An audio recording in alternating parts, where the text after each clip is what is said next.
포항 바이오 클러스터 조성을 위한 소통의 장이 마련됐습니다.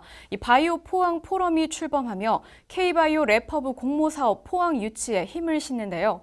포항이 바이오 헬스 산업의 거점 도시로 발돋움하며 미래 성장의 기반을 다지고 있습니다.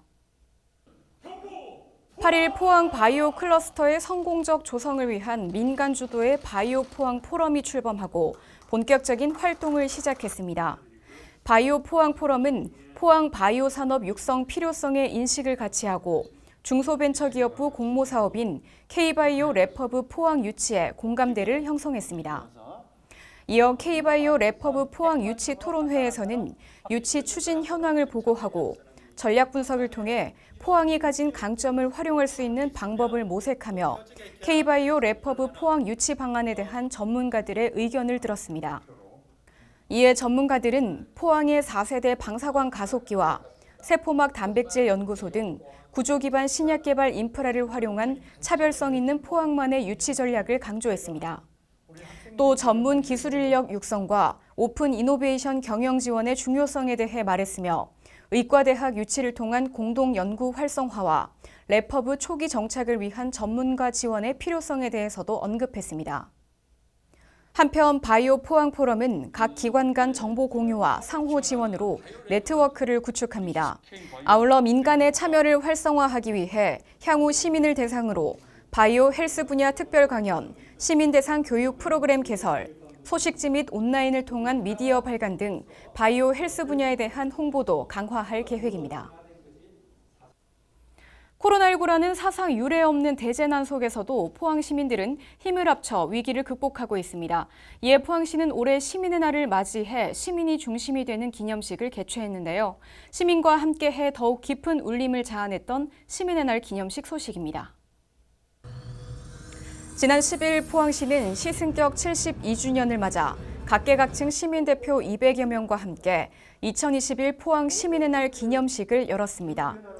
이번 행사는 시민이 중심이 되어 함께하는 기념식으로 시민 화합을 도모하고 대한민국 산업화를 이끈 포항 시민으로서의 자긍심과 애향심을 고취하기 위해 마련됐습니다. 기념식에서는 여러 축하 공연과 함께 연호랑 세오녀 부부의 시민 헌장 낭독, 분야별 특별상 시상, 시민 축하 영상 상영, 디지털 퍼포먼스 등이 진행됐습니다. 특히 특별상은 코로나19 극복, 문화예술, 지역경제 활성화 등 시정 발전에 힘을 보탠 8개 분야 총 12명의 유공자가 수상했습니다. 또 시민 축하 영상에서는 코로나19 극복과 경제 회복 및 민생 안정을 통한 세도약의 희망을 전달하는 한편 포항에 살고 있어 행복한 이유를 시민들이 직접 영상 메시지로 전하며 깊은 감동을 자아냈습니다. 포항시는 이번 기념식을 통해 다시 한번 삶과 도시의 대전환의 계기를 마련하고 시민과 함께 지역 발전을 꾀하는 한편 더 큰 도약을 이루어내도록 행정 역량을 결집할 방침입니다. 포항시의회는 지난 10일 제284회 제1차 정례회를 개회했습니다. 이번 정례회에는 행정사무감사와 시정질문 등의 의사일정이 예정돼 있습니다. 포항시의회는 10일 제284회 제1차 정례회를 개회하고 29일까지 20일간의 일정으로 의정활동을 이어갑니다. 이번 정례회에서는 행정사무감사, 시정질문과 함께 2020 회계연도 세입 세출 결산 승인, 2020년도 예비비 지출 승인 등 15건의 안건을 처리할 예정입니다. 10일 제1차 본회의 5분 자유발언에서는 김성조 의원이 차박 유행에 따른 문제점과 대응 방안에 대해 말했고 이준영 의원은 체계적인 공유재산 관리를 위한 컨트롤 타워 등에 대해 언급했습니다. 또 주혜남 의원은 학교폭력 근절 및 예방을 위한 각종 방안을 제안했습니다. 이어 포항시의회는 K바이오 랩허브 포항 유치 촉구 성명서를 채택했습니다. 포항시의회는 이번 정례회에서 18일까지 행정사무감사를 실시하며 이후 각 상임위원회별 결산 예비심사를 거쳐 22일에는 예산결산 특별위원회 결산심사를 합니다. 23일과 24일에는 시정질문을 하며 28일까지 상임위원회별 각종 조례안 심사를 한 후 29일 본회의를 열어 안건 등을 의결하고 폐회합니다. 간추린 소식입니다. 포항시는 8일 다함께 돌봄센터 2호점 우현 풍림마을 돌봄센터 개소식을 가졌습니다. 우현 풍림마을 돌봄센터는 아파트 내 주민공동 이용시설에 설치돼 인근 초등학생에게 방과 후 돌봄 서비스를 제공합니다. 시는 초등학생 방과 후 돌봄이 저출산 등 인구 문제와 직접적인 관련이 있는 만큼 양육 공백을 해소하기 위한 돌봄 서비스의 질적, 양적 확대에 행정력을 집중합니다. 지난 9일 포항시는 오천읍에 추진 중인 다원 복합센터의 생활 SOC 복합화 사업 위수탁 계약을 한국자산관리공사와 체결했습니다. 2021년도 국비지원 사업으로 선정된 다원 복합센터에는 체육, 보육, 문화 등 시민 일상과 밀접한 인프라가 구축됩니다. 이에 시는 전문성과 안정적 자금 조달 능력을 두루 갖춘 캠코에 사업을 위탁했으며 2025년 준공을 목표로 하고 있습니다. 포항시는 9일 경상북도 포항의료원과 재가의료급여 시범 사업 및 공공보건의료 협력체계 구축 사업을 위한 협약식을 가졌습니다. 이번 협약으로 시는 장기 입원 퇴원자가 가정에서 안정적으로 정착할 수 있도록 환자 중심의 맞춤형 돌봄 계획을 수립하고 전문적인 의료 서비스를 제공합니다. 또 양 기관은 필수 보건의료 교육 및 지원 등 공공보건의료 기능 강화에도 협력할 예정입니다. 9일 포항시립 구룡포도서관이 개관했습니다. 구룡포도서관은 옛 구룡포 여중고 건물을 리모델링해 운영되며 전시실과 다목적실, 유아 어린이 자료실, 종합자료실 등의 공간이 있습니다. 또 구룡포도서관은 지역의 대표 관광지라는 특색을 반영해 여행을 주제로 하는 특성화 자료실을 마련했으며 추후 이와 연계한 다양한 프로그램을 진행할 예정입니다. 네, 포항 미술문화의 초석을 다진 지역의 대표 예술가 초헌 장두건 화백을 추억합니다. 포항시립미술관은 올해 중반기 전시를 개최하며 장두건 파리에 머물다 전시를 진행하는데요. 장두건 화백이 파리에 머물던 시절을 되짚어보며 그의 예술 세계를 함께 들여다봅니다.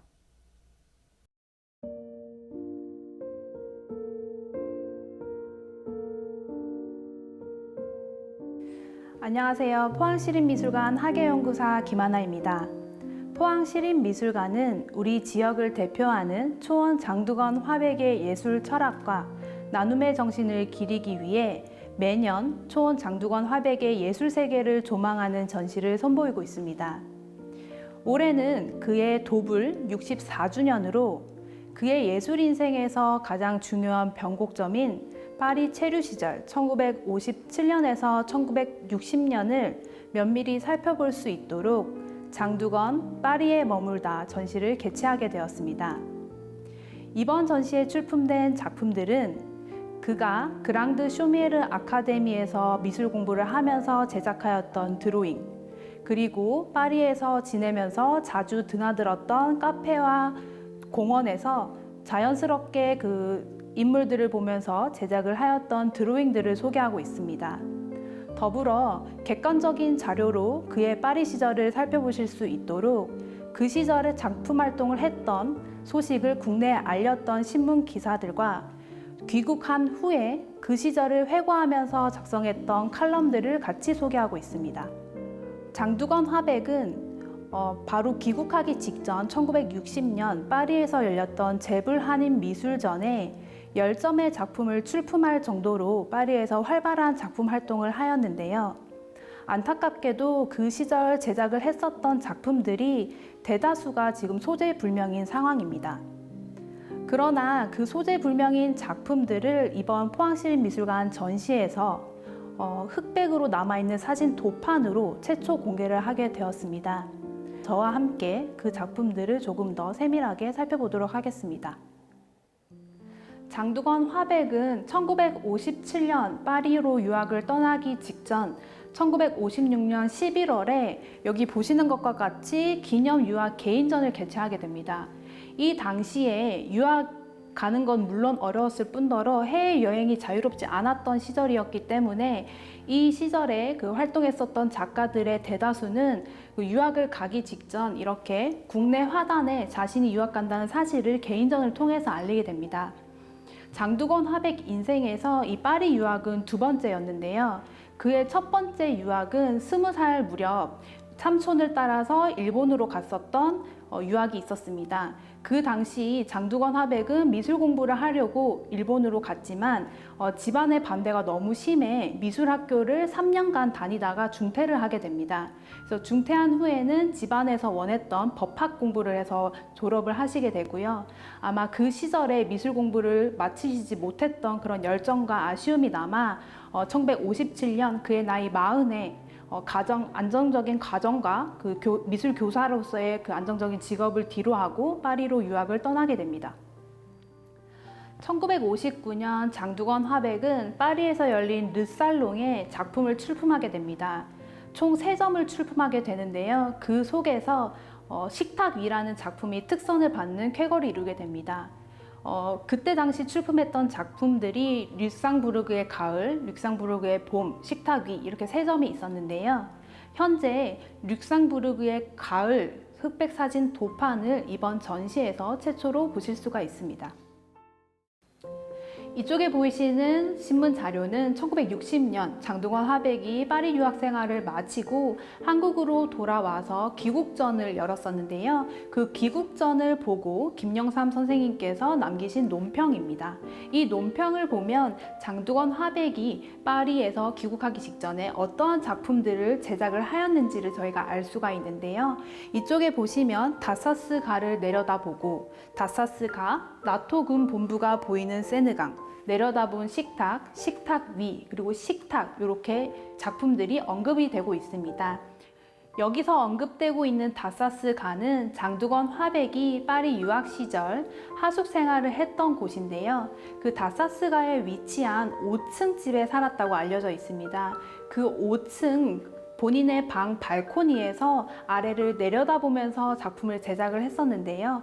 그때 제작한 작품들이 다사스 가를 내려다보고 다사스 가로 추정이 되고 있습니다. 이 작품 사진 도판들은 이 전시에서 확인하실 수 있습니다. 여기 보이시는 두 칼럼은 장두건 화백 파리 유학 시절을 조금 더 생생하게 저희가 살펴볼 수가 있는데요. 장두건 화백은 본인의 하숙집에서 걸어서 10분이 채 안 걸리는 몽파르나스 가에 있는 카페에 자주 가셨다고 합니다. 그 카페에 자주 가셔서 거기서 들리는 이렇게 익숙하지만 어색한 불어 소리, 그리고 관광객들, 그리고 다양한 인종들이 넘쳐나는 곳에서 자유롭게 앉아서 그 인물들의 드로잉을 많이 담아내셨는데요. 네, 이쪽에 보이시는 파리에서의 어느 일요일이라는 칼럼을 보시면 장두건 화백 유학 시절을 저희가 조금 더 생생하게 느낄 수 있는데요. 장두건 화백은 작업실 본인의 하숙집에서 작품 활동을 하다가 좀 작품 활동이 잘 안 될 때면 도보로 걸어 나와서 그 중심에 있는 카페에 가서 커피도 한 잔 마시고 와인도 한 잔 하면서 휴식을 취하기도 했었는데요. 그 휴식을 취하는 속에 다양한 인종들의 모습이나 인물들을 관찰하면서 드로잉으로 여러 작품들을 남겨주셨습니다. 그래서 여기 등장하는 카페 셀렉트에서 제작했던 드로잉 작품들도 이번 전시에서 만나보실 수 있습니다. 네, 이쪽에 보이시는 사진 도판들이 장두건 화백 그 파리 시절 제작된 것으로 추정이 되지만 현재는 소재 불명인 작품들이 사진으로 남아있는 것입니다. 여기 보이시는 다사스 가를 내려다보며 그리고 다사스 가로 추정이 되는 작품들의 시리즈가 여기 3점이 놓여져 있는데요. 이 작품들은 장두건 화백 그 하숙집에서 그려진 것으로 지금 현재 당시에도 저희가 웹사이트에서 다사스 가를 검색을 하면 지금 여기 보이시는 건물들이 그대로 남아있는 것을 보실 수가 있습니다. 그래서 거기 로드뷰로 통해서 장두건 화백이 지냈던 곳을 찾아보시는 것도 또 하나의 재미이지 않을까 생각이 듭니다. 지금까지 저와 함께 초원 장두건 화백의 파리 시절 3년간의 발자취를 살펴보셨습니다. 이 전시를 통해 그의 97년 화업에서 파리 시절이 가지는 의미에 대해 다시 한번 생각해보는 계기가 되셨기를 바랍니다. 포항시립미술관은 지속적인 연구와 관심을 바탕으로 다각도로 그의 삶과 예술을 재조명할 예정입니다. 관람객 여러분들께서도 우리 지역을 대표하는 초원 장두건 화백에게 끊임없는 관심과 사랑 부탁드립니다. 감사합니다. 네, 2021 포항시 주민참여 예산에 대해 알려드립니다. 주민참여 예산 제도를 통해 예산 편성 과정에 시민이 직접 지역에 필요한 사업을 제안하고 결정에 참여하는데요. 재정 투명성을 확보하고 참여 민주주의를 실현하기 위한 제도입니다. 이 포항 시민 누구나 지역 발전을 위한 아이디어를 제안할 수 있는데요. 6월 30일까지 포항시 홈페이지를 통해 의견을 제안해 주시기 바랍니다. 주민과 지역의 복리 증진을 위한 사업, 예산 낭비 방지 및 예산 절감을 위한 사업 등 우리 포항시의 발전을 위한 다양한 의견을 기다리겠습니다. 이번 주 준비한 소식은 여기까지입니다. 함께해 주신 여러분 고맙습니다.